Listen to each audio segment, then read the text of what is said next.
Welcome back to Knit Together with Kim and Jonna. I'm Kim. And I'm Jonna. And we are back in our studio. I meant to text you today and thank you for setting this up. It makes life so much easier. You're welcome. It's my pleasure. It's my pleasure to look at. So I can't find a single corner of my house to do anything. Yeah. Sometimes I forget I have this whole room. I can come and sit and knit in here, and I never do. Have peace and quiet. I really never do. Yeah. I wonder how Teddy would do up here. Oh, no. He's not allowed in this room. Teddy is Jonna's, in case you're a new viewer, Teddy is Jonna's newish puppy. Yes. So, no, he's still eating things he shouldn't eat. And yeah. No, it definitely makes life easier. Actually, if in case knows I like to knit in bed. I know, right? So. I tried to make a little... It wasn't an official tutorial yesterday for my kids' knitting classes. The reason why is because last week I introduced the knit stitch, which that's hard for a kid. They got cast on really easily in Slipknot, but the knit stitch, and I only have an hour with them once a week. And next week here in New York, they're going on winter break. Right. So I wanted to make a quick tutorial. It's totally probably not YouTube quality, but just even trying to find a quiet spot in my house to do that. But with dishwasher's going. I did it in the middle of the kitchen while the kids were at school. But my mom walks in. The phone rings. You know, my husband doesn't know, and he brings his plate in from lunch. Right. So, yeah, I did eventually do it, and it's, who knows. But it's just hard. So this is just a little piece of heaven. I feel like I'm in my own little it is. knitting heaven with you. And these are my Valentine's Day flowers. Oh, they're beautiful. They're going to be yellow? Yep. Love them. They're so pretty. Yeah. So yeah, we also just had Valentine's Day, and this will air the Friday after Valentine's Day, hence my Valentine blouse. And what are you wearing? We usually don't talk about this in mini-sodes. She arrived and I was wearing what I threw on this morning, and so I put on my my no-frills sweater over my t-shirt. Cute. And honestly, this is it's my most sweatshirty sweater. Yeah. Yeah, it actually needs to be washed, I think, because I got new jeans and they have the indigo. Even though I've washed them, I think the indigo is rubbing off on the sweater. So, it probably could stand to be needs washed. a little soak. Yeah. But this video is going to be about Vogue Knitting Live in New York City that we just attended this last weekend. Yay! It was really fun. It was our second Vogue Knitting Live. That first one we went to was in early 2020, right before the world shut down. And it was so different from the first one that we went to.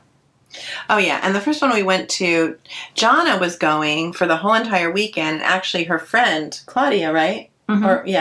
Claudia had purchased the huge package of all the classes, but then couldn't go at the last minute. So Jonna got to go to a gazillion classes. I did. And she told me about it, and I started having FOMO, fear of missing out. Yeah. And I was going away for the weekend, so I couldn't do the whole weekend, but I did sign up for one class Thursday morning in 2020 and did that class with you. And that was also right around the beginning of our Knit Together with Kim and Jonna in-person knitting groups. Because we met Jennifer Shields Toland there and invited her to the first group we had? Because she was in that class, and she said when we introduced ourselves, she said she was from Westchester. Yeah. And I don't even think we had a meeting yet. Oh, okay. Yeah, and originally from Ireland, and she's a knitwear designer that we're hoping to actually have on the channel. I suggested it. She is a brioche expert. And we've had lots of questions about brioche increasing and decreasing, and neither of us can teach I have never knit brioche, and you have a shawl that you're doing great on. And the Letho sweater has some brioche on the cuffs. So we thought it would be fun to chat with her. She's a lot of fun. Yeah. We saw her at Vogue Knit Live. We'll get to that. Yeah. But, so that was January 2020, and then, of course, everything shut down. So this was the first New York City live event since then. And I signed up for a pretty big package, 4 classes and 3 lectures. And I had been asking you, I could tell you weren't really I was on the fence. I definitely want to go. Yeah. When I told Jonna, I sent her my schedule of what I was doing, and she saw the first day. I know. And what'd you think? And I immediately jumped on the Japanese knitting bandwagon because I have the Japanese Stitch Bible, and all I've done is look at the beautiful pictures. And I've looked at a few charts, and I have no idea where to start, what to do. Some of the symbols are different.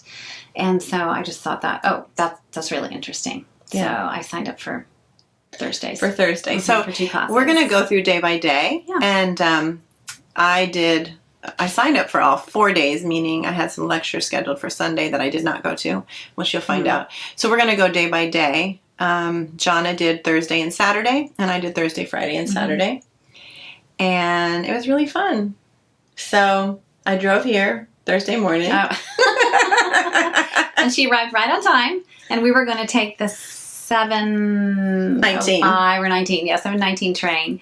And right before she arrived, there's total chaos. The dog had pooped in the kitchen because my husband had to run upstairs. And so I was cleaning that up, and we were ready to go, though. We weren't late. We were right on time. My husband was driving us to the train station. It's just 3 blocks away. But halfway there, I think, I don't have my phone. I didn't grab my phone.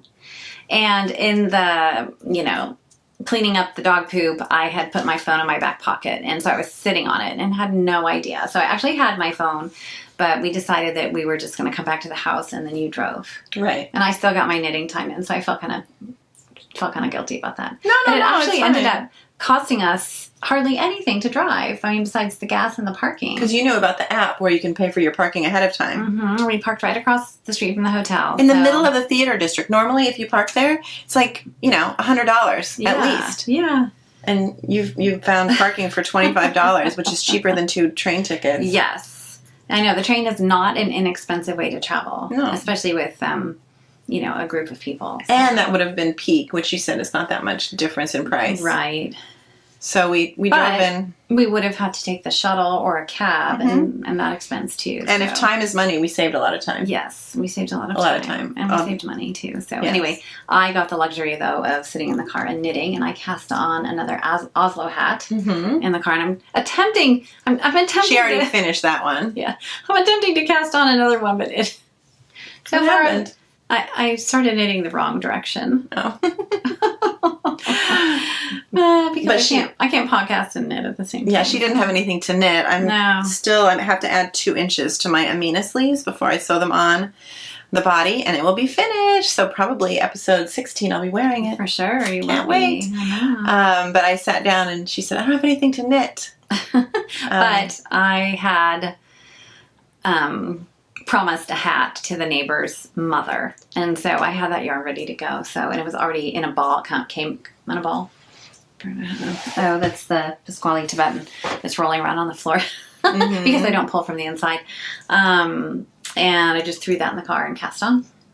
And you finished that already? Yeah. And so now she's casting on today didn't have anything to knit, so she decided to cast on another Oslo hat. Yeah. In black. I know. That was a little challenging. And by not having anything to knit, I just mean nothing I can knit and talk at the same time. So. Yeah. Anyway. These sleeves are mindless at this point. I've done all the increases, so that's good. That's easy. So anyway, we took the train. No, we didn't take the train. We drove, and by the way, I love driving in New York City. I just love it. I think it's fun. So we just drove straight down the west side, cut across. Like a video game. Exactly. Like dodging potholes and horns honking and pedestrians and... Yeah. And cut across 44th Street, went straight to the parking garage. It was literally across the street from the Marriott Marquis. We went upstairs to the registration desk, and because we went on Thursday morning, it's much quieter. We just walked right up and checked in. Oh, yeah. And my...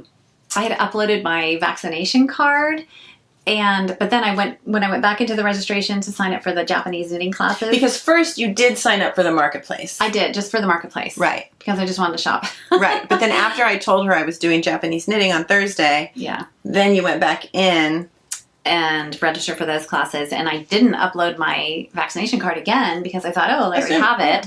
So I get there, and they're like, where's your vaccination card? And I didn't have it with me. I don't carry it with me. No. I leave mine at home. I don't want to lose it. So I had to scroll back till whenever I got the vaccination to find it in my camera roll. But fortunately, I had one. So anyway, I did wear a mask most of the time though because my dad and I just didn't know what the situation was going to be like. So. Yeah. But it was so different because 2020 it was so crowded, and it was snowing outside, and so it was hot inside the hotel, and just coats and bags and people, and it just felt a little close quarters. So this Vogue Knitting Live was much more relaxed and much more manageable. I would say the whole entire thing was so relaxed, and I never felt like I was really in a crowd. Right. Really. So that was really nice. I brought a mask. If there was, I knew if there was any teacher or anybody who asked you to wear. I would absolutely wear. Yeah. And if I'm usually near someone who's wearing a mask, I'll usually ask them, do you want me to put my mask on? But yeah, so anyway, so it was fun. So we got to our first class, and it was Japanese knitting patterns getting started. Oh, let me just show this first. Sorry. And of course, Kim had printed out the whole, was it like a welcome packet? Everything. I printed out everything. That's what I do. Printed out everything. I wrote down all the homework. I was like, oh, I'll just download it onto my phone right now because I hadn't printed it out. I knew there was many homework. about not having Wi-Fi, not having service, which, by the way, was horrible there. And also my phone dying. I just always worry about that. So anyway, when I got to my registration, though, because I had registered for a packet, I got this bag. I love New York City, and at the bottom it says Vogue Knitting Live, which, by the way, watch the entire podcast today because we are going to give this away, and we're going to have 2 giveaways at the end. Yeah. So watch it. And inside the bag was this book, 6,000 Puzzle Pullover Possibilities, Interchangeable Options for Custom Knitted Sweaters by Melissa Leitman. Is that how you say her name? Yeah. Oh, so this was a gift. This was, it was included in the package. I think you could opt. I don't remember. Maybe I added it in. But I thought, how great if I, when I want to modify or if I want to just design my own, which I probably won't, but... Or change the color. Just a great tool. Yeah, look, it's just a great tool to have. So this will not be part of the giveaway, sorry. If I get another one for free, then I'll give it away. But yeah, so I just wanted to mention that really fast. It's going to make noise when I put it down. Okay, so we got to the class. Japanese knitting patterns getting started with Gail Rome. She was wonderful. So knowledgeable about her subject. Yeah, it was amazing. She speaks Japanese. She's lived in Japan. She actually does all the editing for what's the name of the publisher now? It starts with a T. Now I can't remember. Anyway, she did all the editing on the Japanese Stitch Bible. She edited that book. Did she say what it was? Yeah, it starts with a T, and I wrote it down, but... Oh, here, maybe it's in here. Oops. Well, the Japanese Stitch Bible's right over there. Anyway, she's super knowledgeable, and so yeah, it was right to it. Understand Japanese knitting patterns. Yeah, I don't remember what. Well, and I thought that we would be maybe using some of the stitch patterns from the Japanese Stitch Bible, but those are all copyrighted, of course, so we didn't do those in the second class. But she got permission to use images from another another publisher, like the equivalent of Sienna's Garn in Japan. Right, I think that's what she said. Or Drops or something like Drops. that. Who has a lot of free patterns. Right. Yeah, so she got permission to use pictures of their garments and use their patterns so we could read them. But it was amazing. And we're not going to go through because we want you to take the class. Yeah. But I learned so much, and I really felt... because Japanese knitting patterns are usually just one page. And there's numbers that we recognize, but then it's all obviously Japanese... their language, so it's Japanese symbols. And so she taught us what every single little thing means, even some basic Japanese symbols, and where to find basically knitting is numbers, right? Measurements, how many stitches, how many rows, things like that, how many decreases, increases. So by the end of that 3-hour class, I felt like I could pick up a basic pattern and knit it. What I found was most interesting is that she said that all the Japanese patterns are very standardized, and so everything is in the same place on all these different patterns, so you know where to look. And all the symbols are standardized in the charts. They're all the same because they have, I guess, in Japan, this whole department of standardization. And knitting is one of the things it includes, and they're standardized. So no matter where you get a Japanese knitting pattern, it's going to have the same symbol for knit two together, whatever, Which makes it easy for someone who doesn't speak Japanese or read Japanese, like any language, not just English speakers, but, right. And once you know the symbol, you can knit the chart. Right. So that was really, really fun. I still sound like I have puppy brain, like I can't get my words out. I am sleeping much better, though. No, it's true. Oh, my goodness. So I'll let you do the talking. No, it's fine. So then after that class, we went to lunch. Mm-hmm. We actually brought lunch.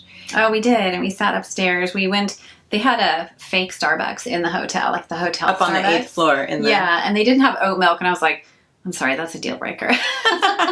So we went downstairs to the real Starbucks. Yes, on the ground level. But then we went, did we eat? Oh, we ate first, though. Mm-hmm. We were sitting kind of near the registration desk. Mm-hmm. And we ate in peace and quiet. I was just wearing a ponytail and jeans and... what were we wearing? It was casual day. I don't even think I wore any knitwear. You didn't. It's funny because before the whole event, of course, a couple of days before, I said to Jonna, I just want to wear black leggings, a black t-shirt, a black zipper hoodie. That's exactly what I wore. And sneakers. That's what I wanted to wear. I wore black jeans, a black t-shirt, and boots. But then I didn't. I showed up at her house and she's like, you're wearing knitwear. I know. Oh, you wore your Marie Wallen. I did. I wore my Orkney. Yeah. Because part of it was... well, one thing is I lost my coat, my winter coat. Mm-hmm. I couldn't find it that morning. And so I thought, let me just wear a warmer sweater. And I actually wore my husband's coat too, but I was worried in the classrooms, was it going to be cold? Is it going to be hot? And it wasn't cold outside. It's been in the 50s. Wasn't. It was beautiful today. It was like 65 degrees. Yeah. But then I'm thinking, this is really what I thought. There's not many places that you can wear your knitwear where people recognize the work that went into it, the time. I mean, when I wear my Orkney out, people assume I bought it, I'm sure, that I bought it in a store. But when you go to a knitting event, I mean, especially imagine if you're someone who spun the yarn, knit it. After you spin it, then what do? You twist it together? Ply it. Yeah, you ply it, and then you knit with it. I mean, only at a knitting event will someone comment on your sweater, assuming that you knit it, and then you get to tell them the whole story. Right. So I did. I wore my Orkney happily, and that was fun. But it kept me warm. That class wasn't too warm, right? It was fun. Not at all. The whole weekend was very comfortable. It was nice. Well, you weren't there Friday. Friday I was freezing. So. Right. So anyway. Are you going to tell the story about the stuffed animal? You can tell it. So we're sitting there eating, I don't even know what I brought, like pretzels and string cheese and a banana or something. And you were eating some pasta. Leftover pasta. Yeah. And young woman runs up to us and she said, oh my gosh, you're on my list of people I wanted to meet. So, I'm trying to make sure I didn't have carrots in my teeth. And she asked us to hold her daughter's stuffed animal and take a picture. Yeah, of her travels. A little fox named Sabrina. Fox. Okay, there you go. And do you remember the woman's name? No. Sorry, we forgot your name, but hi. So we happily took a picture with a fox named Sabrina. Yeah, it was cute. She was very sweet. It was very sweet. Yeah. So then after lunch, that's when we ran down to the lower level Starbucks and got coffee. And then we went to the second class, which was just after lunch. And I was signed up for a lecture. When you sign up for these packages, I wanted to take 4 classes, and it includes 3 lectures, and it won't let you finish your registration unless you pick the lectures. And I didn't really think I was going to go to them anyway. I mean, they were all very interesting and everything, but that was during our lunch hour. And I knew we wanted to I wanted to save Saturday for Marketplace, no classes. I wanted only classes Thursday and Friday. So there were limited options anyway. So we went and got coffee, then we went back up for our next class, and it was again with Gail Rome, and it was challenging stitches from Japanese designs. And they were challenging. They were. I might have a couple of pictures of the stitches if I have some little swatches, if I can insert them. I don't know if I can. When we went to that Starbucks, though, I think that was the time we saw Alexandra Davidoff. Davidoff. She was teaching the class that she had that beautiful shawl with the beads. Right. It's called the Waters shawl. And she had just finished teaching a class about that. And I would love to learn how to do that beading. I like flashy, you know. I'll buy your beads. You like to be noticed, right? Yes. And she also was going to teach a class on, I think, the dragon lore shawl. She makes these designs with these scales. Beautiful. They are beautiful. I would love to take her classes just because they'd be so interesting. Not that I'd ever make a dragon lore anything, but it looks very Game of Thrones. Yes. Yes. Beautiful. The texture. Oh my goodness. So beautiful. So we saw her in Starbucks and I asked for a picture. Yeah. So I might insert that as well. Oh, good. She's very sweet. So then we went back and to the challenging stitches from Japanese designs. And she had planned for us to make 4 swatches, right? But I think we had at least 6. We could do more if we wanted to. Yes, there were extras for the fast knitters. And there were some very interesting stitches. A lot of rapid increasing and rapid decreasing, and big yarn overs that even got bigger, and then knitting with the bar from below, and a lot of different techniques that I'd never done before. And all of it was charted the Japanese way. And what she explained about Japanese charting is the symbols for the stitches look like the stitches. Right. The chart looks like the right side of your knitting. It's not just triangles and diamonds. No. And so when you're knitting on the wrong side, you want to make sure that what you're knitting is going to look like what the chart looks like on the right side. So, yeah. And I think the time I got goofed up was I forgot to read. I was reading the chart from right to left, and I forgot to read the chart from left to right as I went back. Because we were knitting flat. Right. So I think I got goofed up on my stitch count, and then I just jumped ship. And she's so funny. She messed up, so she ripped it all up and started the next one. But it was a process, and I enjoyed the process. But you brought nice yarn. I brought junky yarn. You intended to only use that one ball and not cut the yarn. Right. You intended to do it, rip it out, do the next one, rip it out, do the next one. Right. Funny. So I brought yarn that I could cut the swatch, partly to take pictures. But it was fun. But one thing I noticed early on, especially when the stitches got more complicated, was this man over on the other side. He had been in the first class as well. And he was fast. Yeah, he was just plowing through them. Yeah, he was going really fast. So I got stuck on this one part, and Gail was busy helping someone else, so I ran over there, and I was like, excuse me, can you help me? And by the way, not knowing who he was. I know. I was like, by the way, you look really familiar. And he's like, you look really familiar, too. I don't think we really knew each other. We probably saw each other on Instagram, just posts and stuff. But it was Jody Long of Jody Long Knits, and he has a yarn line. He's a designer. He was on a whole United States tour. Yeah, he was 37 states or something. Yeah, touring yarn shops and everything. But what a nice guy. Oh, he was a lot of fun. He was a lot of fun. So fun. Hi. Hi, Jody. So I got a picture with him after the second class. I think you were already ready to go and had your mask on, but I told him I wanted to get a picture with him, so I did. I try to avoid all the photo ops. Yeah, so he was just super nice. So he helped me with that stitch, and we saw him all throughout the weekend. But that was great. Yeah, I really enjoyed it. Yes, it was fun to knit too. A lot of the classes were not knitting, right?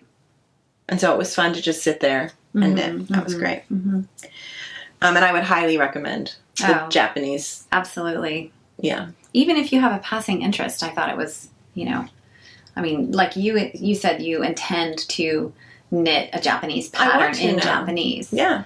I don't really have that desire. I love Japanese aesthetic. I love Japanese designers whose patterns are in English. And I would love to be able to knit something out of the Japanese Stitch Bible. Yeah.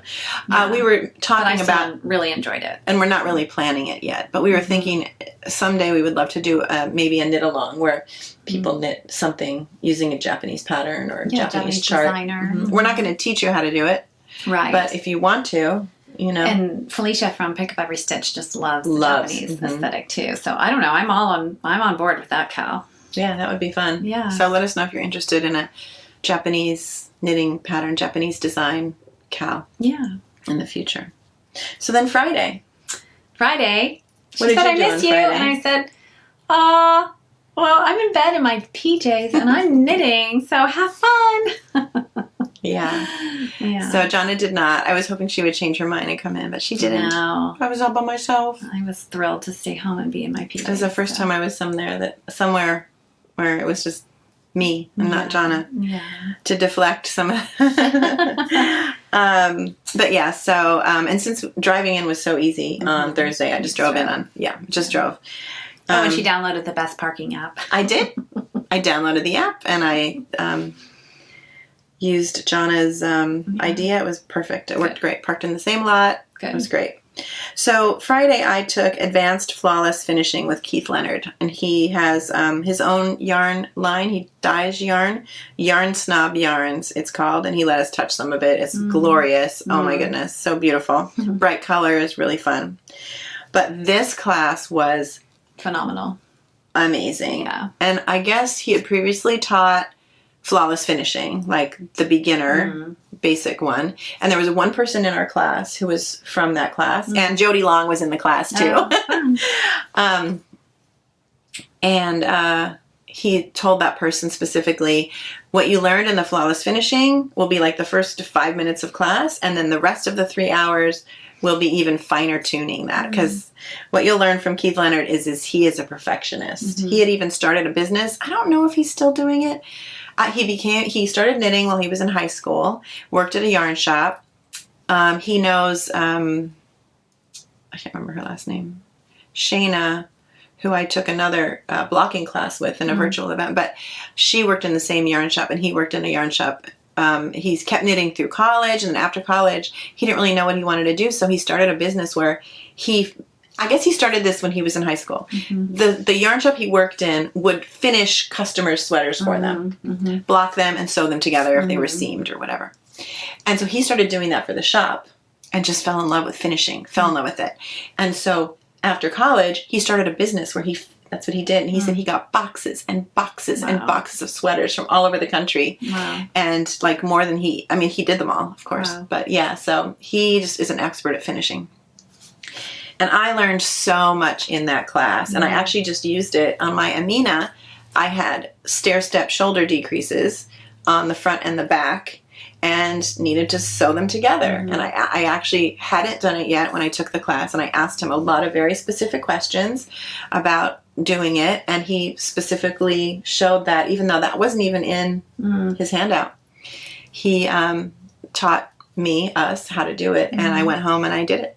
As soon as, I think I waited till the event was over. I didn't do anything extra when we were doing the whole weekend, but it was perfect. Thank you, Keith, so much. I highly, and I would take it again. I would take his other finishing classes. I would take any class taught by him. He was such a great teacher.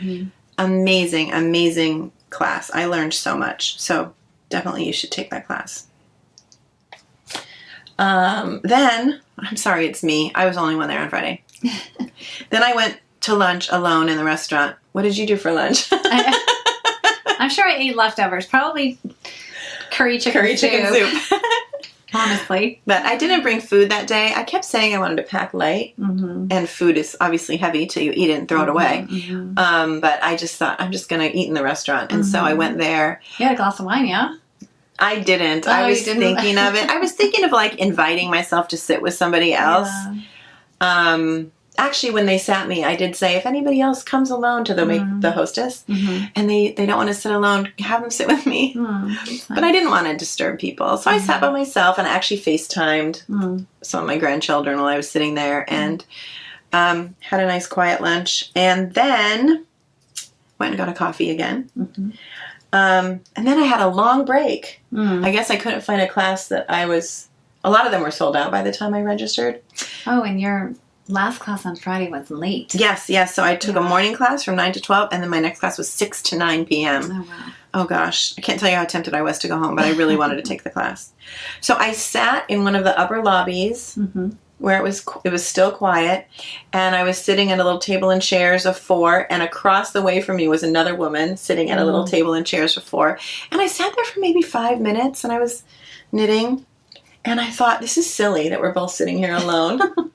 So I walked over and I said, do you mind if I sit with you? But we should just sit together and then it's just more fun. So she was waiting for her friend who was taking a class. And she was so interesting. She is so interesting. She has been all over the country, even out of the country for knitting things. She's a prolific knitter. Her name is Jan Clark. Janet. She said she goes by Jan. And she's from the South. I think she said she's lived in Texas. I can't remember where she said she lives right now, but not Louisiana. I can't remember. But just the sweetest woman. And we just sat there and talked for the next, 3 hours. Oh, wow.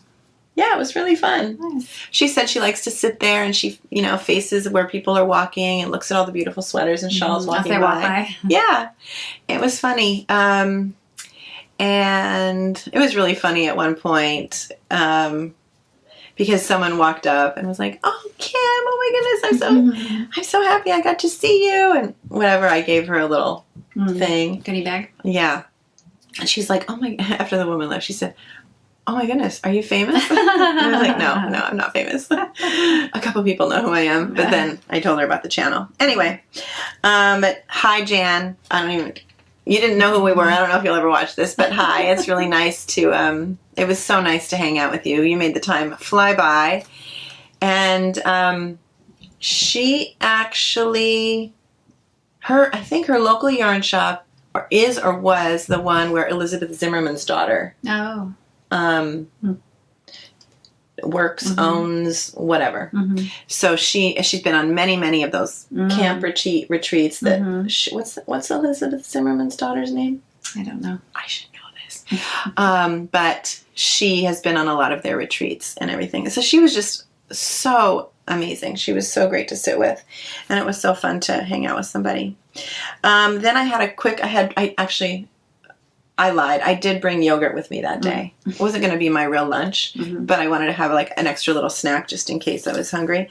So I ate that, went and got a coffee. And then I decided, when I went to get my coffee, I think it was that day. Oh no, maybe it was when I was leaving that night. I'll do that in a minute. Then my class in the evening was at 6, and the marketplace, the first time it opened was at 5. On Friday. So I thought, let me just go in and do a quick walk around just so I kind of can see the lay of the land. But I had said I'm not buying anything, remember? I did. That's famous last words. Because we all know I have like so many sweaters and so much yarn at home to knit.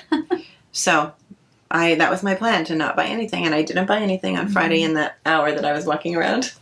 But then I went to the class. In the marketplace, it was fun. I did stop at this one there's a place for like artisans as well, artists and artisans, all knit related. And this woman, Suzanne Cologne, she was crocheting this blue and yellow thing. And it's a floating art installation meant to honor the brave people of Ukraine. And you were able to take some of it with you, this little bit of crochet, and then she encourages people to make a donation to World Central Kitchen and care.org, International Rescue Committee, rescue.org, because they're all supporting the people of Ukraine. But also, I mentioned, because of course those horrible earthquakes had just happened in Turkey. And so she said they're also sending support to the victims in Turkey and Syria. So that's amazing. So please look up Suzanne Cologne and support. Go to these agencies and donate. It was amazing to see her in the show notes. So that was the first thing I saw. So then, after I saw the Heart of Ukraine, Suzanne Cologne, then when I was walking around, there was a Rowan booth, and there was a woman there, a tall, very elegant woman, wearing this gorgeous shawl, and I knew it was a Cape Facet. I knew it. And it's called Marbles, and I went up and commented on it, and I saw they were selling lots of these kits, and it took every ounce of self-control to not buy a kit. Oh, wow. But I knew if I bought the kit, it would sit there for 3 years. There's no reason. I can buy one later. Did they have yarn to buy? They did, I think.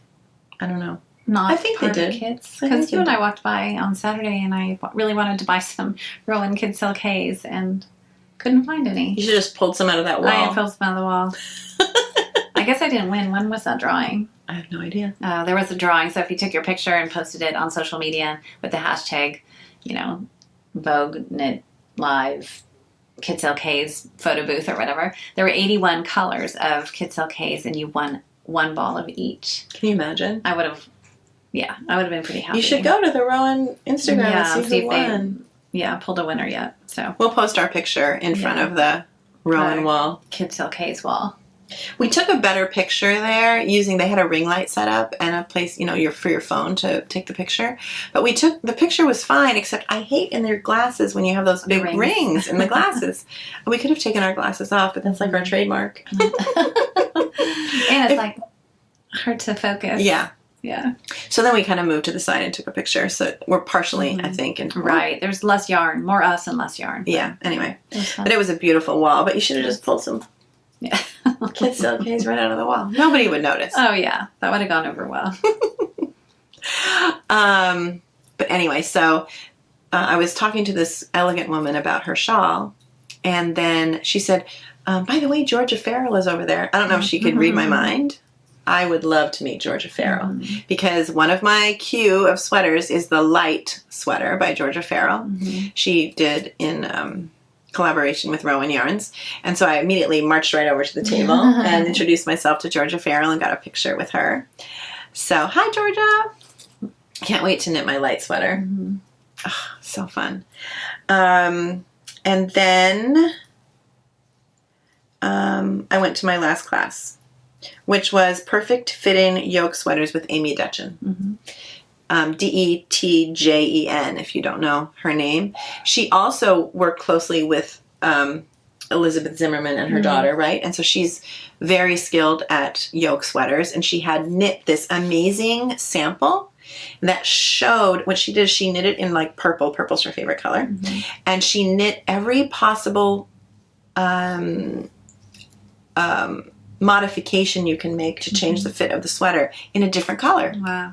So when she added short rows, a little bit up from the hem, midway, at the waist, just under the arms, just at the bottom of the yoke, around the top of the yoke for the back, wherever you would knit short rows, all these different modifications were in a different color. And it was so clear and really... You could really visualize. You could really visualize.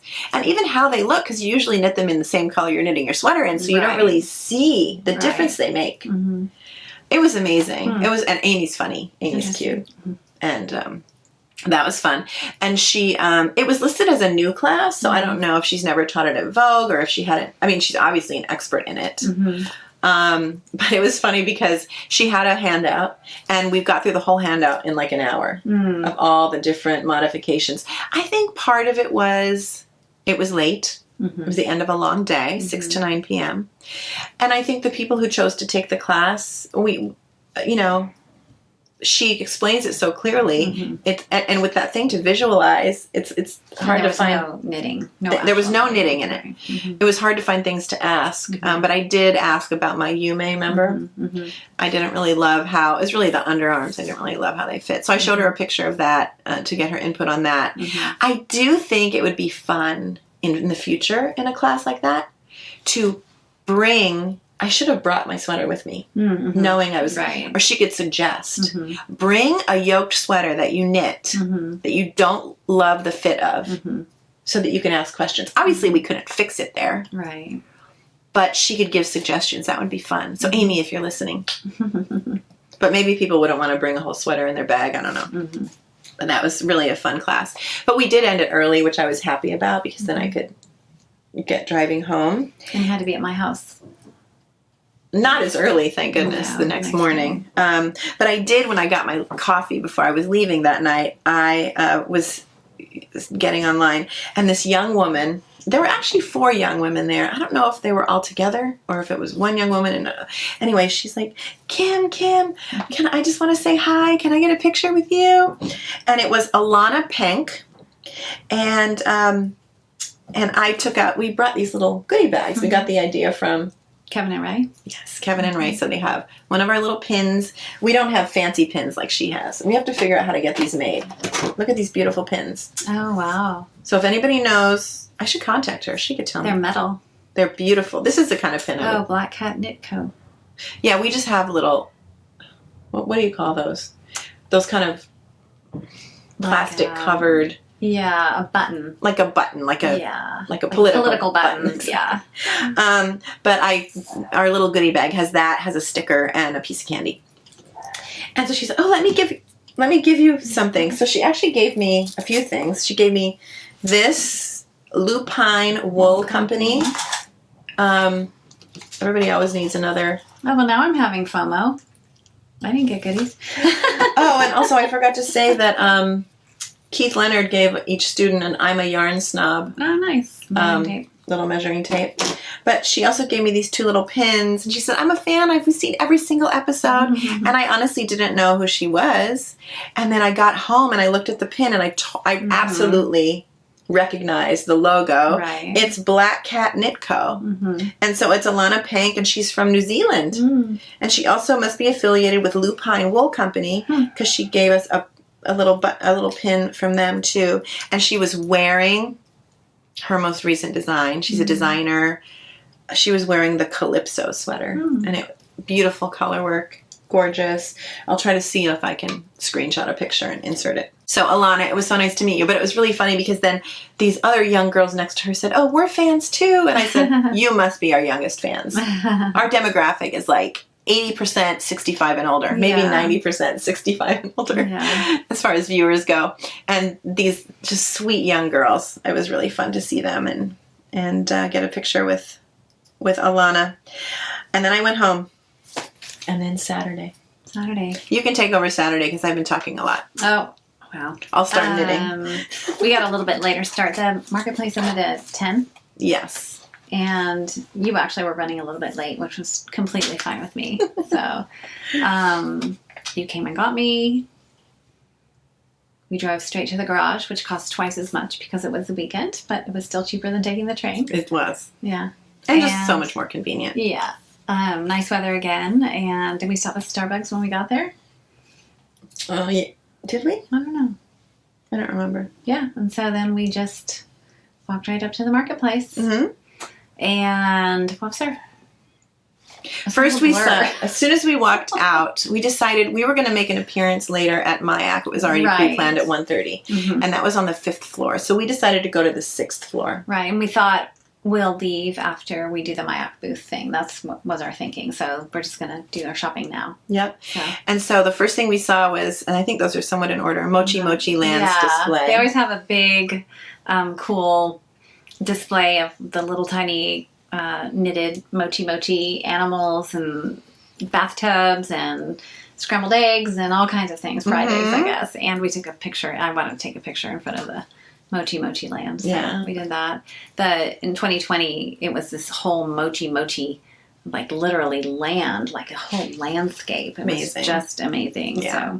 So we did that. And then we got the very next booth. Kim got stopped. We were like stopped in our tracks because there were all these beautiful knitted animals. Oh my goodness. And they were so lifelike. It was amazing. I saw this like a big brown bear. He was standing upright, and there was an eagle, and there was a squirrel, and beautiful elephants. And anyway, these knitted animals were just they were sculpted, very much like Claire Garland of Dot Pebbles. A lot of short rows. They were done though in very in the colors that you would expect that animal to be wearing. They're very lifelike. I tried to take a scan video of the animals, so I'll see if it's good enough to insert. And of course, they had a book, and the book was illustrated by her son. So it's Sarah Elizabeth Kellner, and her son Pat Kellner did these amazing illustrations. And we were I was like, which came first, the knitted animals or the illustrations? Yeah. And she said the knitted animals. She wrote all the patterns. And she wrote all the patterns. And then her son, let's see if I can find,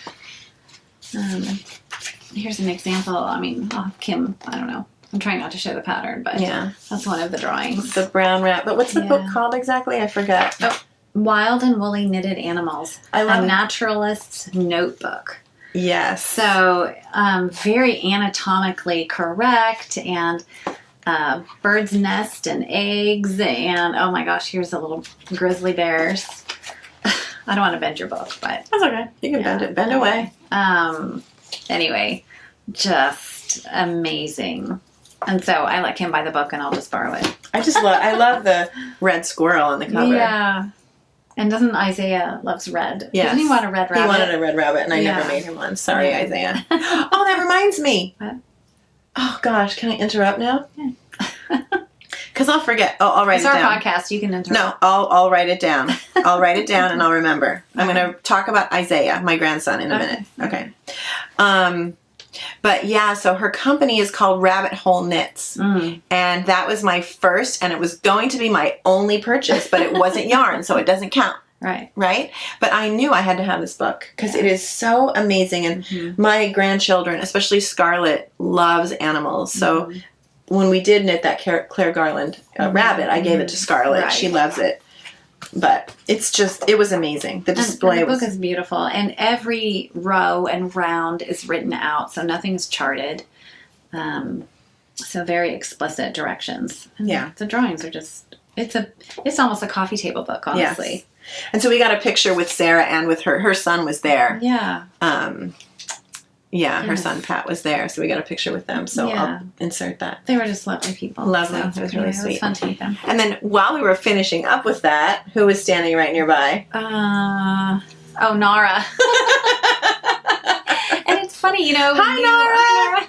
When you meet people on a Zoom call or something, it's different than meeting someone in real life. And so she recognized me right away, and I was like, hi, and I didn't know exactly who she was. And then I realized, so sorry, Nara. Anyway, and we had planned to meet up with her anyway and do a little interview because she said that we have lots of fans in Brazil. Yeah. So I was like, wow.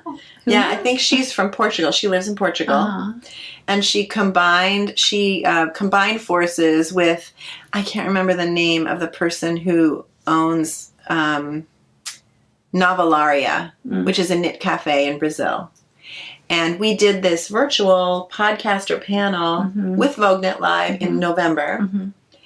And it was remote, so we didn't actually meet her in person. No, we just saw people's little Zoom faces, and it was with a woman from Brazil. What was her name again? I don't know. Oh, she owned a yarn shop?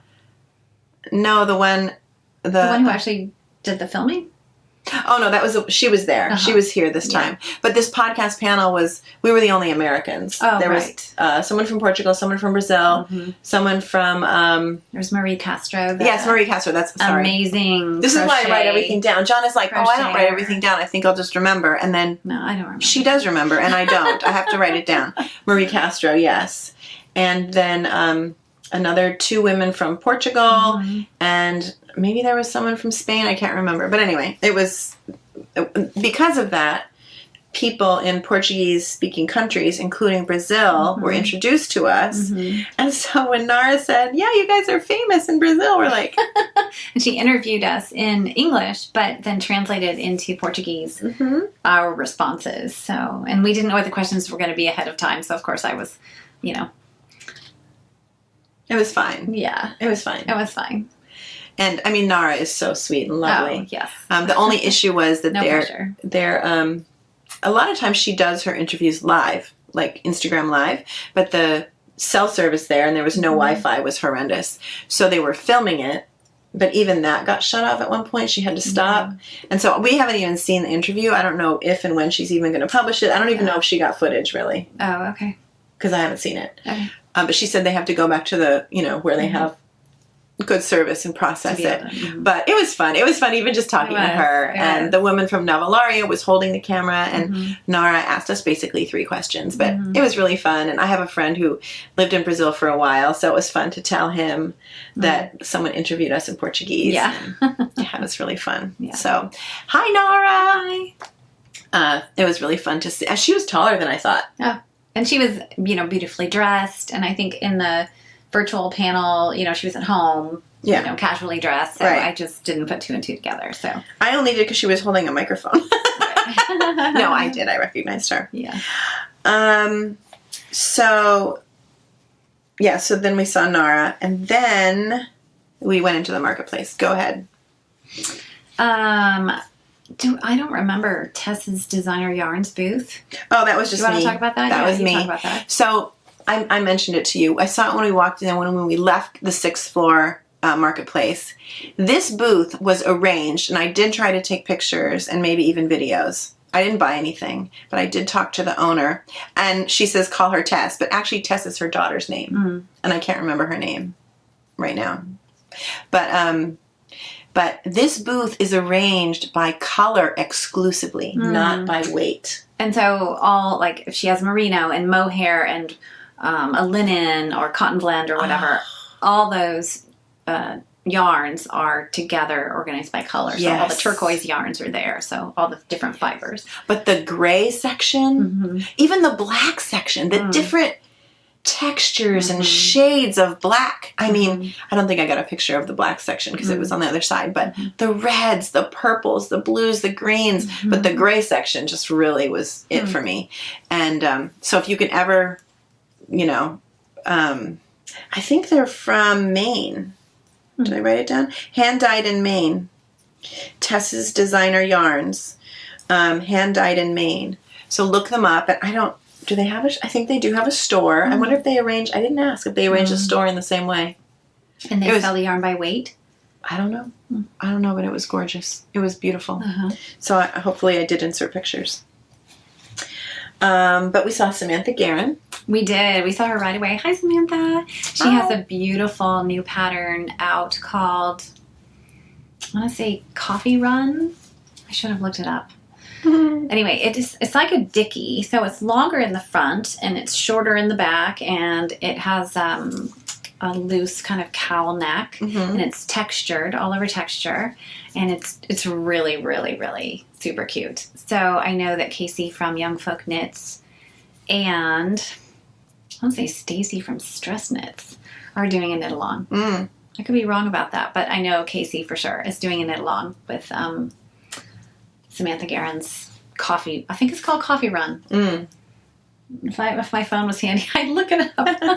Well, we're going to stop the camera in a second anyway, so you can go get your phone. So she's just, Samantha is just a lovely person. And she grew up in Stratford, where Kevin and Ray from Needles at the Ready are also from Stratford. So later on in our day, I got to introduce them, and they had a little, coming together moment. That's so fun. It was really cute. I'm sure they're going to be grateful for that. That's really fun. Yeah.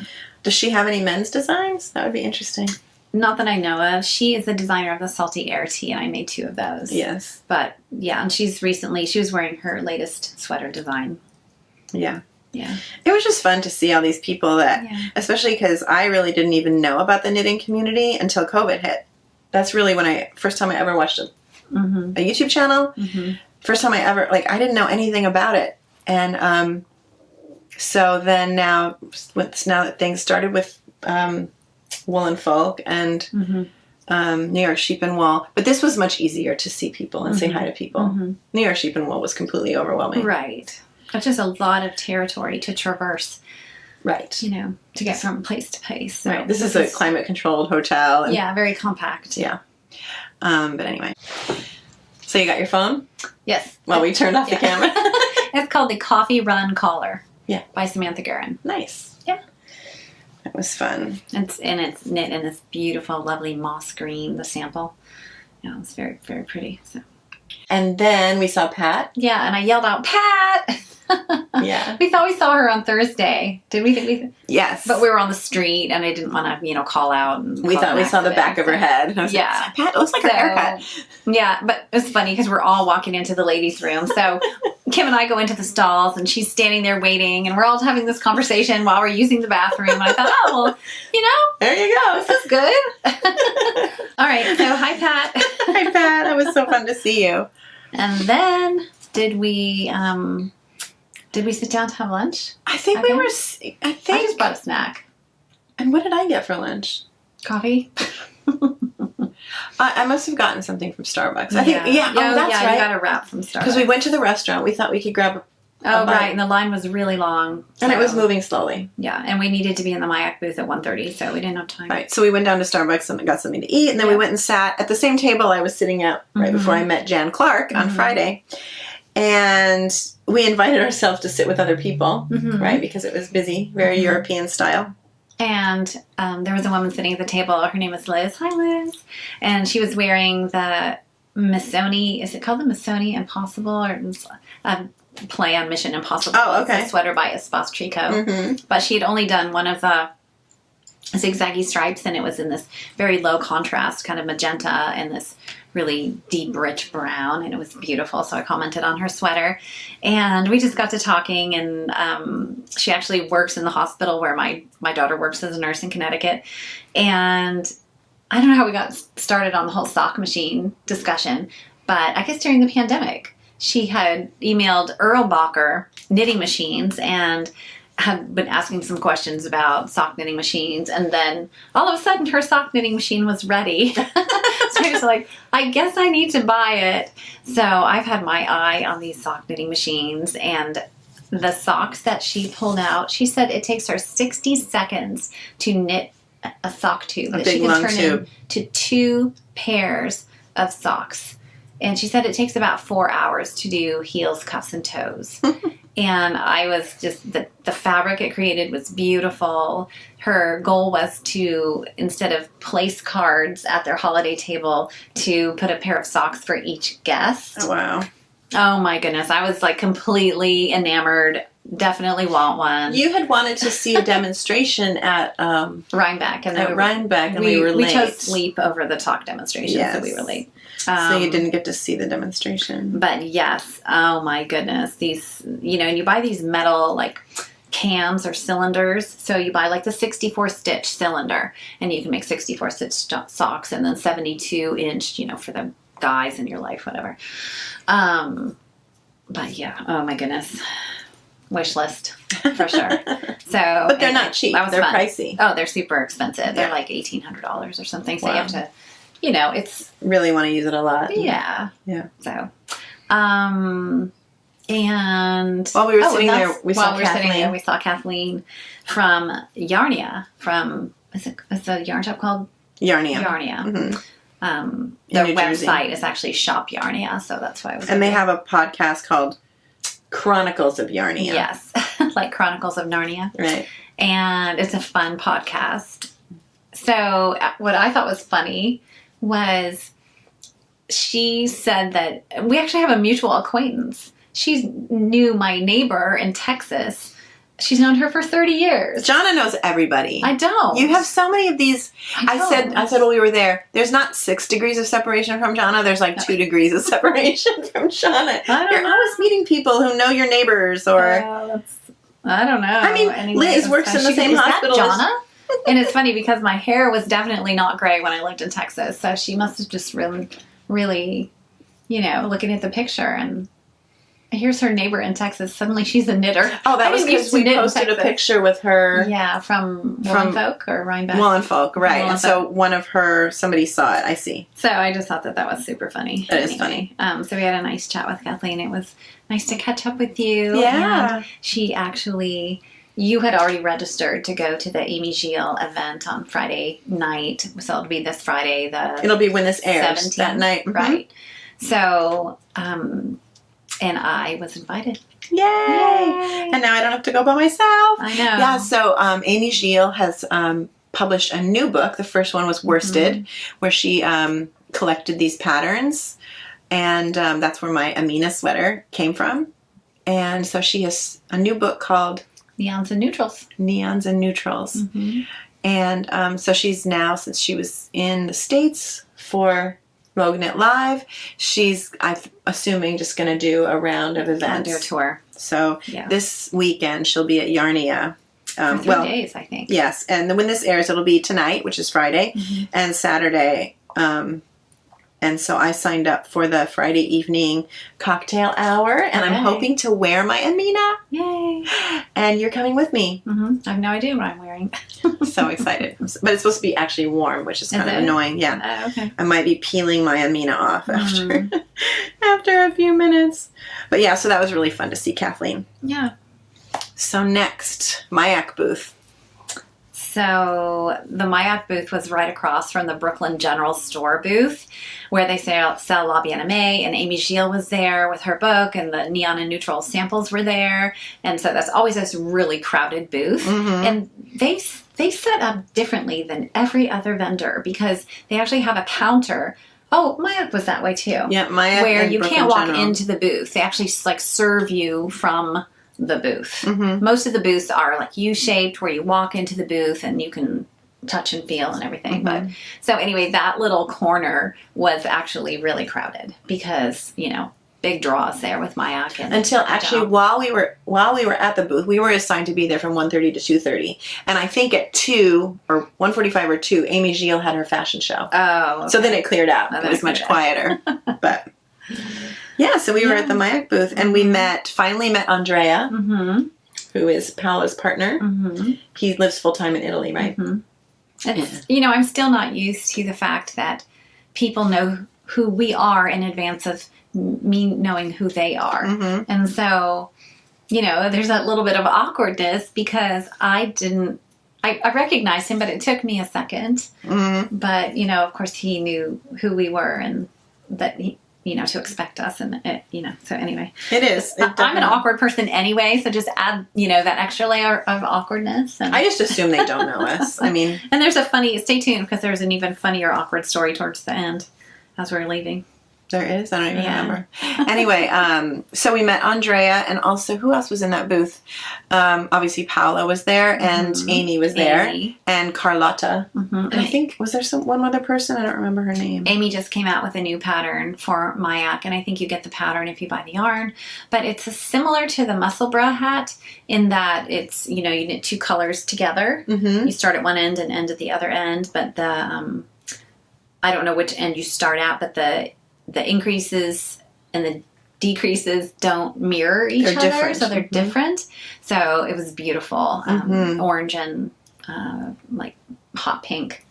Beautiful hat. Really gorgeous hat. Yeah, and the yarn. I mean, the yarn is just... And they have beautiful samples. And so, honestly, I hadn't been in, you know, the Mayak booth. They didn't have a booth at Rhinebeck.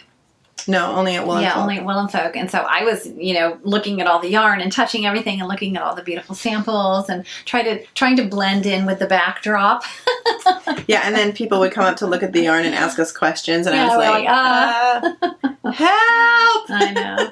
But while we were in the booth, we saw the Knitting Posse. We saw Kate and Laura and Kim. And then right behind them were Kevin and Ray from Needles at the Ready. So they're kind of they're a posse. Yes. Those five. So. Yes, they're definitely a quintet. Yes. Let's say. Yeah. Yeah, they travel around together. That was really fun. And I was really, I actually wore this blouse that day. I didn't wear knitwear that day because I knew that Marina Storm, who I shared about, I think in episode 15, I don't remember. She was your favorite thing? She was my favorite thing. And she's from Greece. She studied in Spain, and she lives in Germany now. And she had designed this flower scarf called Dancing Flora. And she contacted me before Vogue Knit Live and said, if I send this with, it's in collaboration with Mayak, in Mayak Yarn, if I send this, I'd be so honored if you would wear it. So I wore it while I was in the booth. Yeah, and it's really, really pretty. It's really pretty. So I'll insert a picture. It's called Dancing Flora. And although I never really wear scarves, so it was hard for me to figure out. And my blouse is slippery, so that was a little annoying. So it was hard to see the whole thing. But it's beautiful. Definitely go look it up. And I think it's on, obviously on the Mayak Instagram and the Mayak website. But then I was surprised because she also sent her Encanto, which was one of the first patterns that I noticed of hers and the one I shared about. And she let me take it home. I mean, I'm not keeping it, but she said, you know, wear it. take it home and wear it and then send it back to me when you're done. So here it is. And it's much bigger than I thought it was. And I'm not a shawl person. You know, you've never seen me knit a shawl, right? I don't knit shawls. But actually, I didn't have a jacket. If you wore a shawl, you would wear this shawl because now I want to knit it in know. Mayak. It looks like you. It does look like me. Yeah, it's actually very pretty. It is pretty. And so I did wear it when we left because I didn't have a jacket because I lost my jacket and I was wearing this thin blouse. As we were leaving, I wore it. I have a few pictures of me because we were on our way out and we met someone, which was really fun. And then I wore it that night. I went out to dinner with my hubby and I wore it. I posted a picture, sent her pictures. It's a very interesting construction. It does. It's obviously in Tarja. But yeah, so thank you, Marina, and I will take very good care of it and send it back. And I feel very privileged that you sent your beautiful knitwear here to me so that I could wear it and see it in person. It's so different to see it in person. And I now think, I actually wore it on the way here, I might become a shawl person. You know how easy it is? Yeah. To just throw it over your shoulders? Right. When it's not too cold and I don't want a full sweater. I actually like to wear them at home.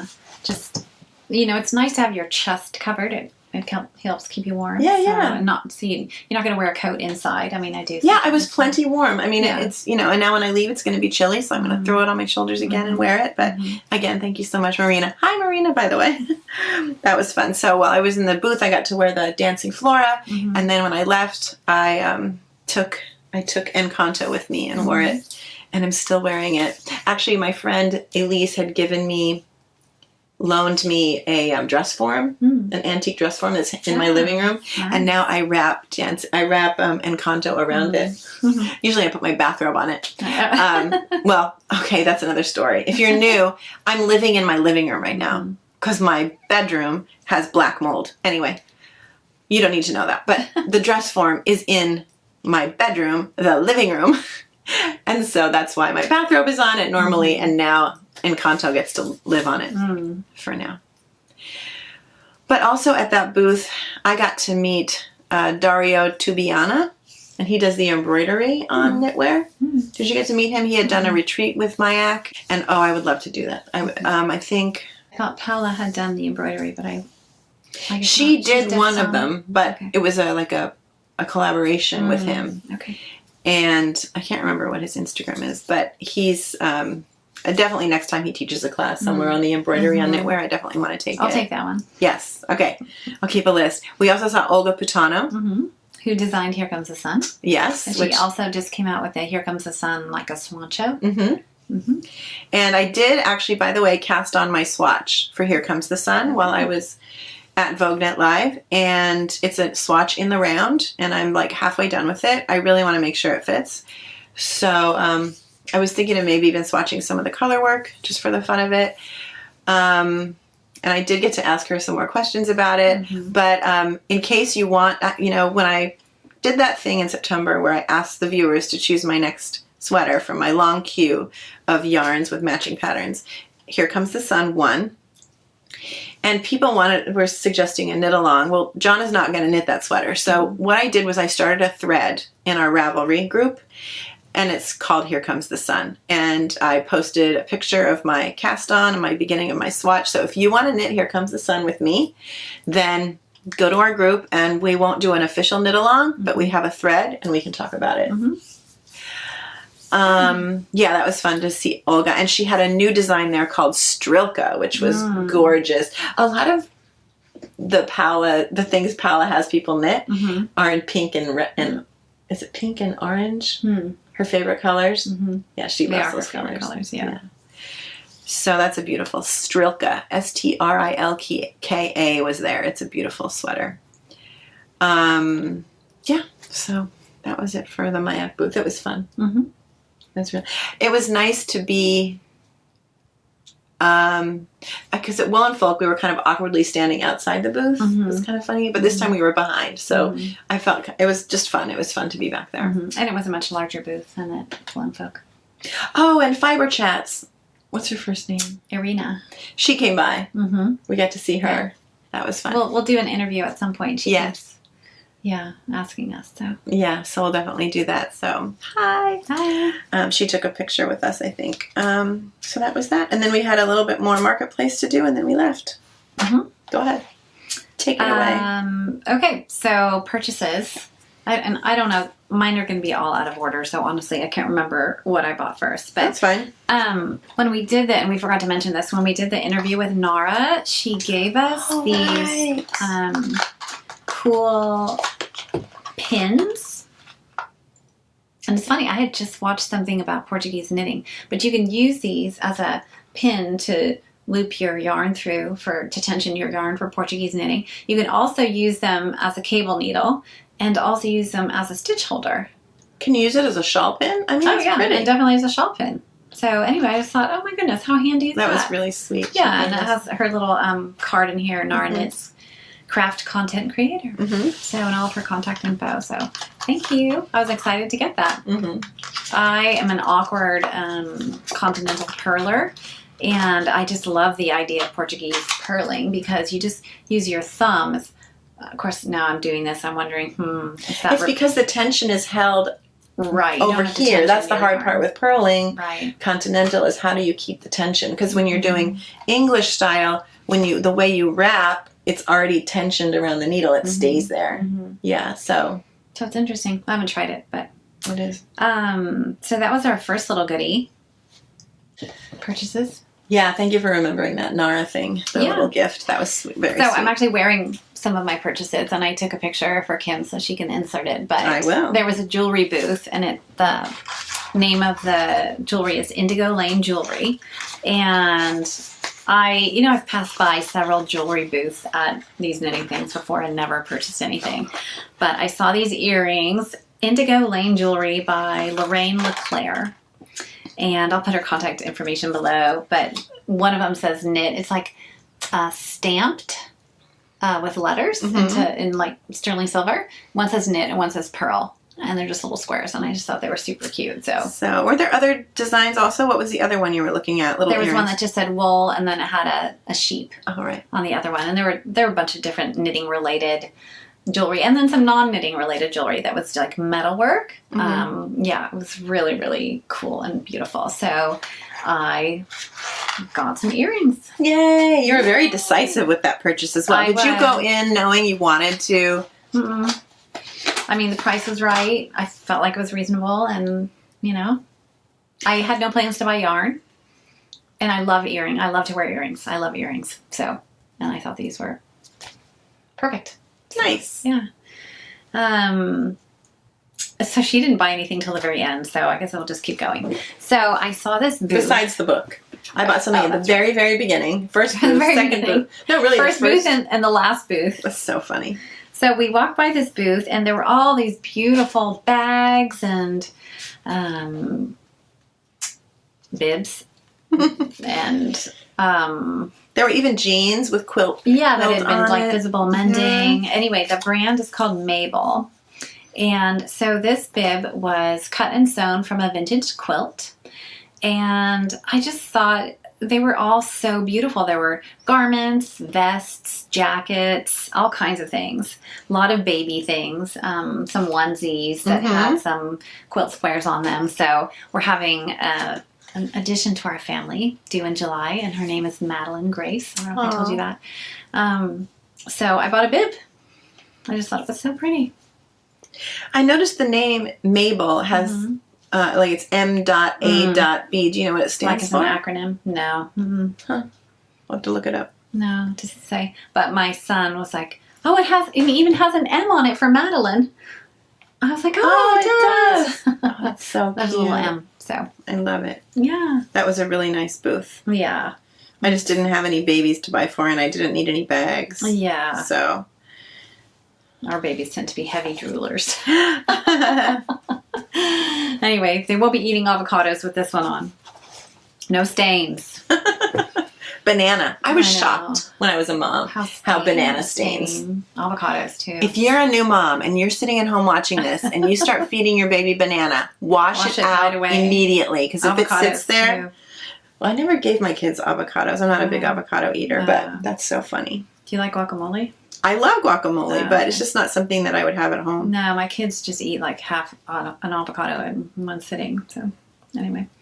And then we just kept perusing. And there's fewer booths this year than there were in 2020. So we got in and out of several booths pretty quickly. And like I said, I didn't see anything to buy in the Rowan booth. And I don't know if it was just late in the day or maybe they had packed everything up to bring it somewhere else, or there were only kits left. I'm not really sure. When we went by, all the samples were gone for the fashion show. So anyway, I missed out because I wanted to buy some kid silkays. But I did end up buying one skein of yarn and woolen from, there's a store called Woolen in Brooklyn, and they had some beautiful yarns that caught our eye, and then I saw that they had plaid. Oh, I get it. Woolen, like L-Y-N at the end, like Brooklyn. Yeah. They're in Brooklyn, Woolen. Right. W-O-O-L-Y-N. I get it. And so they had a whole display of the plaid yarns, and they had actually little spools of the different colors, and they had some samples. And so I was like, oh, I bought some of that at Knit Dallas. And so we just started chatting. And I bought this one skein. Why I didn't buy two skeins, I'm not really sure. But I had bought this at Knit Dallas in this... I want to say it's called like bunk. This color is called the bunk. And I wanted something that coordinated with it. And this had a little bit more blue in it.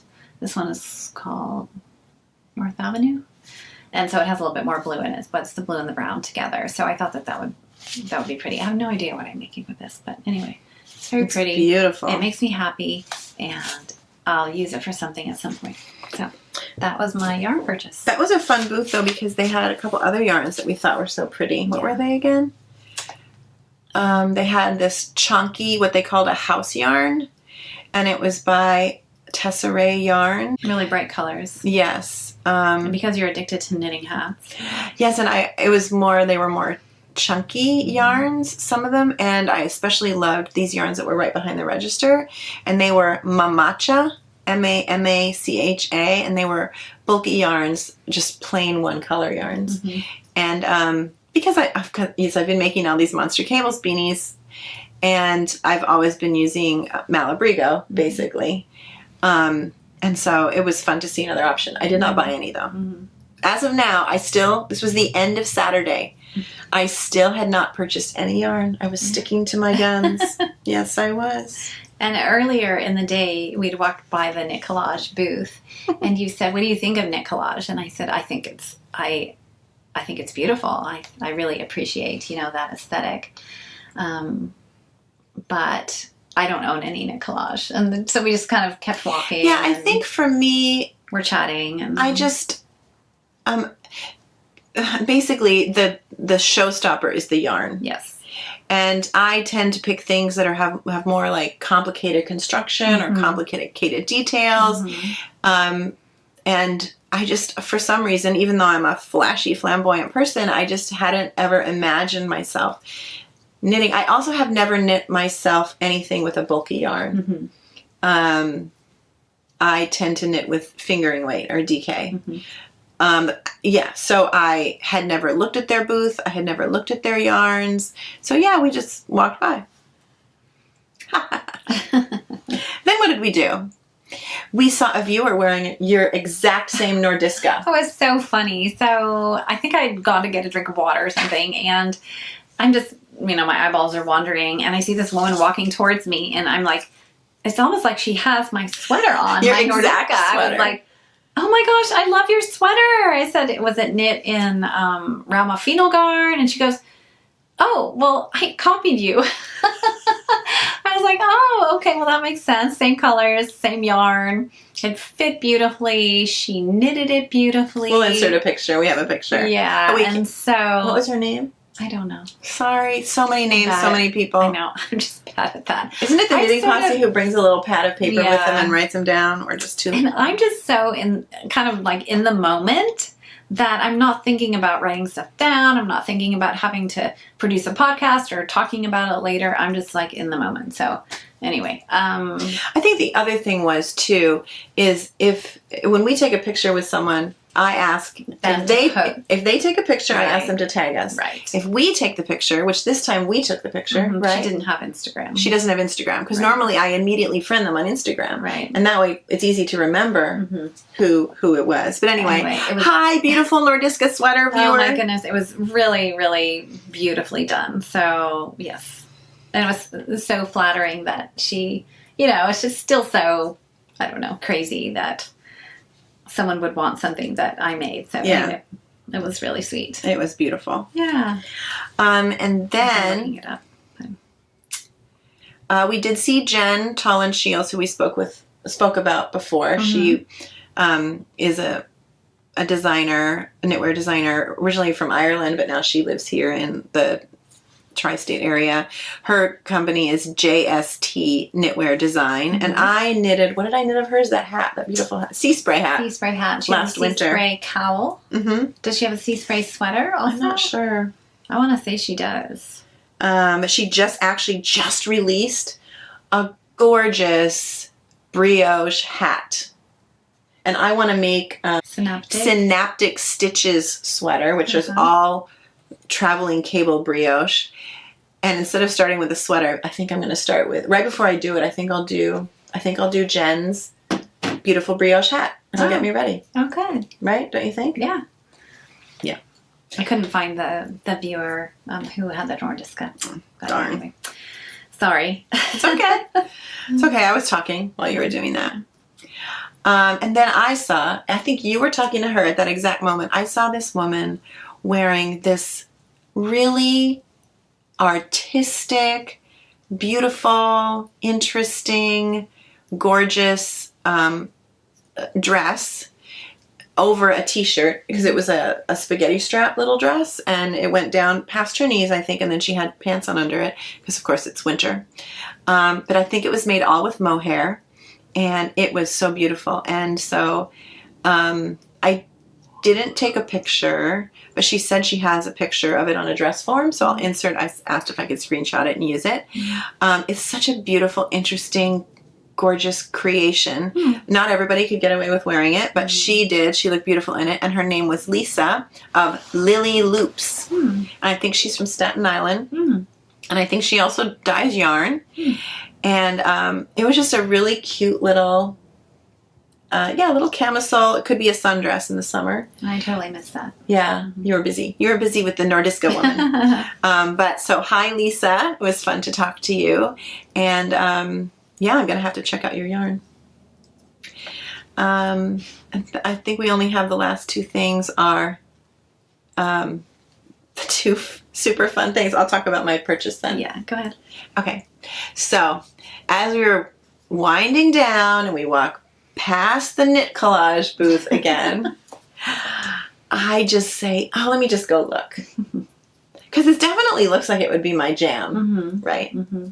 So we walk over there and I start looking, and I am immediately, when you see, because I've seen millions of pictures of knit collage yarn and objects. And I've even seen people wearing them. But I haven't really paid attention. Up close, this yarn. And you didn't realize that one of the yarns has actually little sequins in it and buttons and all kinds of things hanging off of the yarn, like charms. Oh my goodness. Embroidered flowers and... So the owner of Knit Collage is Amy, right? Amy was right there. She's really fun. And she sees us looking. Yeah. And I just... I don't know. I tried to explain why I haven't knit a knit collage yet, and I just was exclaiming about how gorgeous the yarn was and everything. And she says, "Try one on." They have tons of samples. Try one on. Try one on. So I try one. I try a cardigan on, and it's a little small for me, but it looks amazing. And I just thought, in the meantime, my husband at home has been saying more and more, "You need to knit more cardigans." Because a lot of times I just want something to throw over this or a blouse. Right. And I don't have anything. And so what's better than a big chunky cardigan that you can knit really fast, relatively speaking. So I just decided, okay, I want to knit one really fast. So the cardigan that I tried on was the Kaleidoscope. And I just said, okay, what yarns do I need? I mean, it was so fast. Like, okay, what yarns do I need? Well, it's nice because they had some bundles of like mini skeins. Mm-hmm. So you didn't have to buy full And they skeins. give you the pattern. Mm-hmm. So I knew I needed 3 for the size I want to make. I needed 3 plain main colors, and then I needed 2 bundles, little mini bundles. So this is my main color. What would you call it? Is it blue or green? In some lights, it looks green. Yeah, it's sort of a jade blue, right? Yeah, I think it's blue. Oh my gosh, you've already started? Oh my gosh. She doesn't even know the half of it. Oh my gosh. But then the one I tried on, or another one I saw, was like this daisy chain, with this daisy chain yarn. It has these little, cute little daisies. Oh my goodness. Yeah, she was sold. She was like down the rabbit hole. And then I already separated all the bundles, so you're not going to see them in the bundle form. But this yarn has other little like metallic flowers. Mm-hmm. Oh, it has some fabric in it also. Yes. Like plied with fabric? Yep. Okay. And this is another color, and it's like the daisy chain without the daisies. And then, yes, you also knit with actual fabric strips. Mm-hmm. So I did have a question, though, and I meant to message Amy. There's little knots knotting the pieces of fabric together. Are you supposed to untie the knots? Yeah, I don't know. I did because I'm used to it, yes. I don't know if you just knit the knots. I'm assuming you just knit the knots, so I will from now on. But I did untie the first little batch of knots. And there's this color, and this is more daisy chain. Because also, I bought an extra huge hank of daisy chain because I loved it so much. I mean, it wasn't really part of it. Okay, this one has... Oh, yeah, fringe. Yeah, like collage. I realize why it's called collage. It's like making a collage. Mm-hmm. And there's sequins. Is it hard to knit with? No. Easier. I think because it's not small circumference. It was easier. It's much easier than my Monster Cables beanies. Look at this beautiful color that's going to be in there as well. And the rest of it is the main color. But yes, I got home that night, Saturday night, and guess what I did? Wow. Oh my gosh, look at those needles. I've never seen needles that big. Yeah, I cast on. Did you buy the needles at the show, or? No, I actually had a smaller old set, and I just got these longer 40-inch because it was easy to cast on. Oh, wow. What size needles? 17. Oh, wow. 40-inch 17s. Oops. And it's a cardigan, so you can start right away with the 40-inch 17s. You don't have to have a smaller one for the neck. Right. But look at how beautiful it is. And you can see the little flowers poking through. Beautiful. Yeah. Isn't that fun? It's beautiful. So do they tell you which yarns to use where? Nope, you choose, which is hard for me. No swatching. No, I'm trying not to second guess. Right. And again, even with swatching, I'm not going to swatch on a 17-inch needle because what am I going to go up to if, you know, it is what it is. But I'm so excited. So hopefully this will be finished.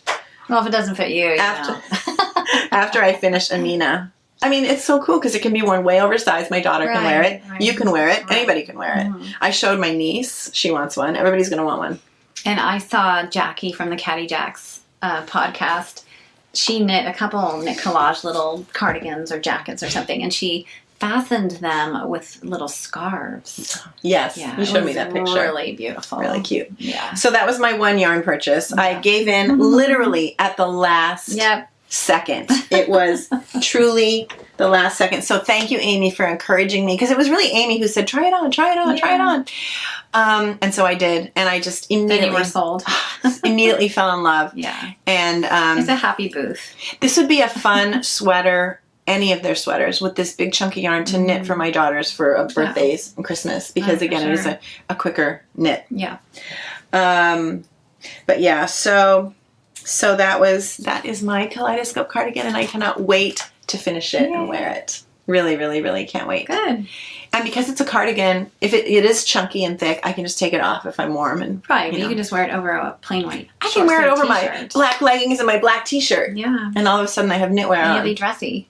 Yes. Oh my goodness. I'm so in love. Oh, I'm obsessed. Seriously, I went home that night and I cast it on, and I would have probably finished it by now, but I need to finish my Amina for the Amy Gilles event on Friday. Right. So, yeah. You look great with your Betsy Johnson sparkly tennis shoes. You should see these sneakers she has on. Yes. Oh, should I try to pull my foot up? Yeah. Yay!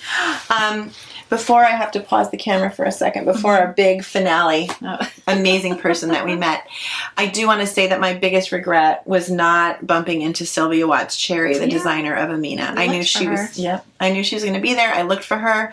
I knew she'd be wearing one of her gorgeous Intarsia designs. She has the beautiful one with like pastoral landscape. She has a beautiful, a cute one with like roller skates on it. And multiple people were wearing the roller skate sweater. I just never saw her. So Sylvia, and I didn't go Sunday. Maybe I would have bumped into her on Sunday. Yeah. But Sylvia, I hope to meet you next time. We're in the same country. But I love, love, love my Amina. So thank you so much. Sorry I missed you. So I think it was earlier in the day, we forgot to mention this, but you were having trouble with your phone, and we saw this cute Norwegian couple and cute Norwegian baby, and it turns out they are the creators of an app called KnitNote, and I actually won this in their booth. Yes, they had a giveaway in their booth. And so they briefly just described to us, it sounds like it's somewhat like Knit Companion and Ravelry kind of meshed together. So you can actually work the pattern in the app and then store the pattern in the app like I use for my GoodNotes. But then there's counters and other tools. So anyway, they were lovely, lovely people. And I haven't downloaded the app, so I can't, say anything about how one would use it. But anyway, and I think it's free. There must be in-app purchases because my phone said get. It didn't say a dollar amount. So anyway, I thought that we could give away the bag. Yeah, give away the bag. That's great. Yeah, it's a really, really beautiful logo, I thought. And they were such a beautiful family. One of the reasons we stopped them too is because the cute baby. The cute baby, but the mom, the woman was wearing a V-neck. She was wearing a regular sweater number 14. My favorite thing's knitwear. And the day before I had worn, I forgot to say, Friday I wore my color block sweater number 14 with a white blouse under it. Oh, I love that sweater. It's my glamorous sweatshirt. Definitely. So I stopped her to say, is that a sweater number 14? And she said, yes. And wasn't it green? It was green. Yeah, she looked beautiful in the green. Yeah. And that's when I was trying to open Ravelry to show her a picture of my color block sweater, like she really cared. No, she did. And that's when her husband said that they developed this app. They have an app. Yeah. So how are they going to win? Comment on this video. Right? There you go. Yeah. Why don't you say, if you were at Vogue Knit Live, what your favorite memory was? And I guess if you weren't there, you can say how sad that you have FOMO, or that you were sad, or that you're going to go next year. Yeah, that you're going to, or whatever. Yeah. What your favorite knit fiber festival was that you went to this last year. What you're planning to go to. You can say whatever. You know us. Yeah. You can say whatever the heck you want, and you will be. Even if you say something about Teddy's poop, you'll still. Sorry, you'll be. You did talk about that tonight. I did. Then you'll still be entered. I do want to say that he has not. That was really kind of an extraordinary circumstance because he really is, knock on wood, potty trained for the most part. Yeah. So, yeah. It was just, a lot was going on. It was a fluke. And it was first thing in the morning. You'd probably just eaten, and my husband had to run upstairs. And you were trying to get ready really fast. Yeah. So anyway, he's been really reliable lately. So there will be 2 winners, both bags. My bag from Vogue Knitting Live and Jonna's bag. Yeah. So fun. So let me go back before we talk about this great fun thing right before we left. I just want to say that this funny thing happened with my grandson. So my daughter Jenny, with her 3 kids and her husband, live in Connecticut, about an hour and a half away from us. And so I don't get to see them as much as I want to, but, I do get to see them. Unlike my son and his family who live in France. I miss you guys. But my grandson, a couple weeks ago, they were going to come for the weekend, and he was on the playground. He's 7. He's in first grade. He was on the playground at school on Friday before they were coming to they were literally, I think, leaving school early to come to my house. And he was talking to his 7-year-old friend, and he said to his friend, I'm going to New York after school. And his friend said, oh, I'm going to New York this weekend too. And Isaiah said, oh, really? I'm going to see my grandma. She's famous. She has a YouTube channel, and her name is Kim, and she has pink hair. And his little friend said, I think my mom watches that channel. Isn't that funny? Yeah, that's hilarious. It's so funny. So I don't know the mom's name. If you don't watch the channel, that's fine. But the son's name, the little boy, is Arion. I think it's spelled Arion. Or maybe, I always was saying it wrong. Isaiah kept correcting me. Arion. Maybe it's Arion. But, hi Isaiah. Hi, Isaiah's friend, Arion. I think that's, I don't know. Anyway, Arion. Thank you for being Isaiah's friend. And I hope I can meet your mommy someday and we can knit together if she really does watch the channel and she really is a knitter. So that was funny. Isn't that funny? Hilarious. Have first graders talking about you on the playground. Yeah. Anyway, okay, so let's talk about our big meet right before we left. Yeah, we're about to walk to the escalator. And we had seen Jackie from the Caddy Jacks podcast earlier on in the weekend, or maybe even earlier that day. And there was this kind of mezzanine level that overlooked the marketplace, and she looked like she was walking in there, and we were sitting down eating lunch, and I probably had food in my teeth or whatever. So, that was earlier. She was wearing her Saturday shrug. And, you know, Kim hears me talk about her all the time. And well, you talk about their podcast, you talk about them, you talk about... Yeah. And she has just the most beautiful wardrobe. She knits complicated, interesting, colorful, beautiful sweaters, just masterfully knitted and, you know, just definitely wowed every time I see a picture of her. Of course, I follow her on Instagram. So. You're always sending me pictures and links. Yeah, I'm like, is her hair blonde or is it gray? You know? And when she released the Saturday shrug, she was wearing the Sunday one when we saw her, right? Yeah, she was wearing the Sunday and one. when she released the Saturday, you sent me... Yeah, I was like, I want one of these. I'm gonna make one. So I still haven't decided what colors I'm gonna do, but it would be also a really great trip knit or vacation knit because it's just round and around, single rib. Once you do the tubular cast on, which is optional. So we're about to head down the escalator, and I guess, did you see her? We both saw her, or I don't know. We saw her walk by. Yeah, and Kim knew that I wasn't going to say anything. I knew Jonna would not say anything, but I also knew that Jonna really admires her and, dare I say, loves her, and like. Just, I don't know anything about her. Actually. I knew she would want to meet her. All I know about Jackie and total Caitlin, fangirl moment, complete and total. It's from the podcast, So I don't even know how I said it, but I said, excuse me, my friend wants to meet you. I don't know what I said. Something like that. And she was with a friend, and she was so sweet and gracious and just stopped and chatted with us. And, you know, obviously we knew who she was, but she seemed to know who we were.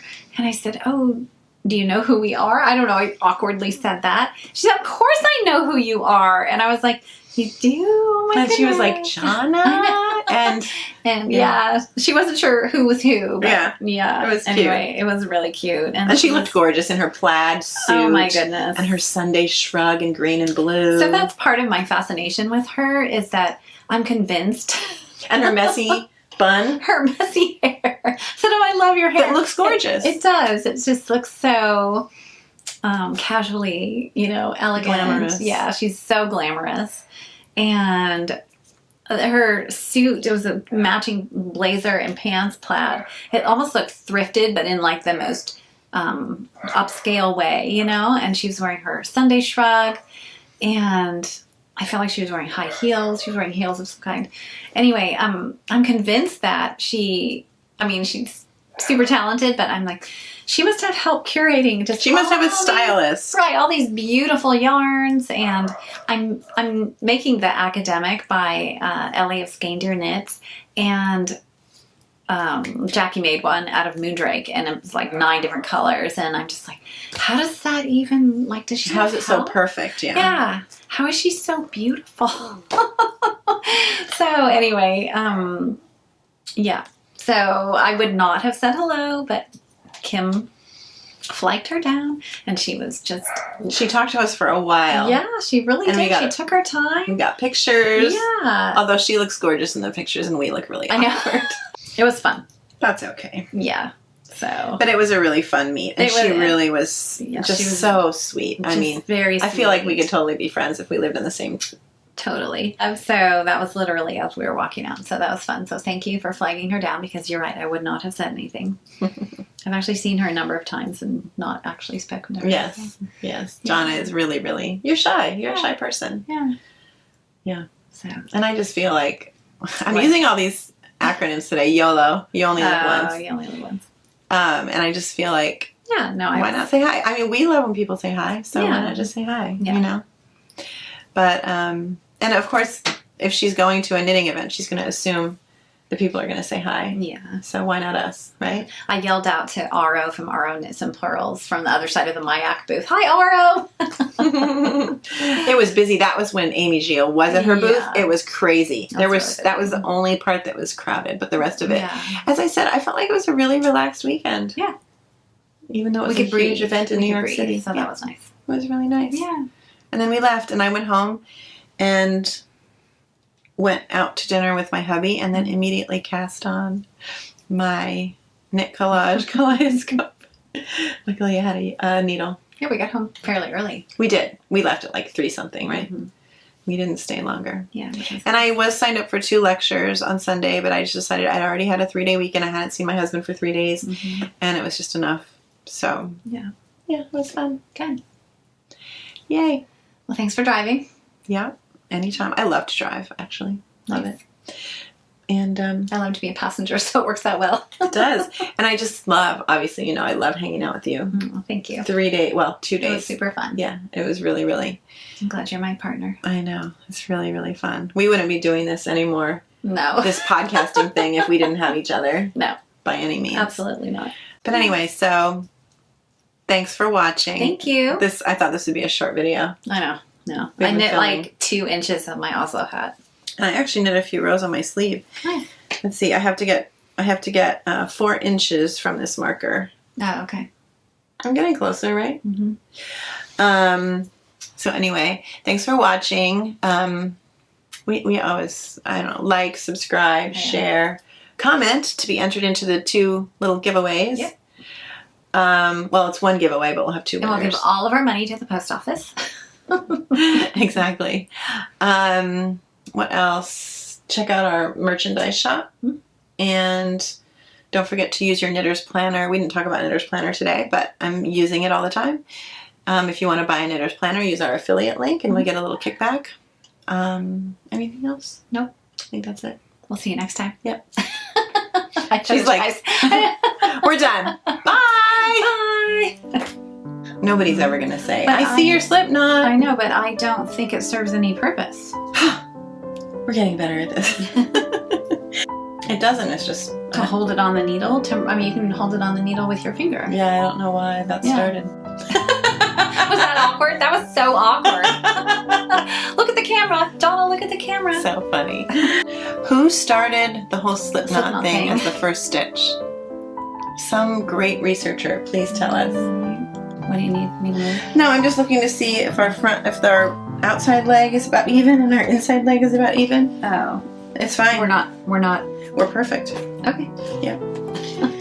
Hear that? We are perfect. Is that your phone or mine? Gosh. No, I put mine on Do Not Disturb. Oh.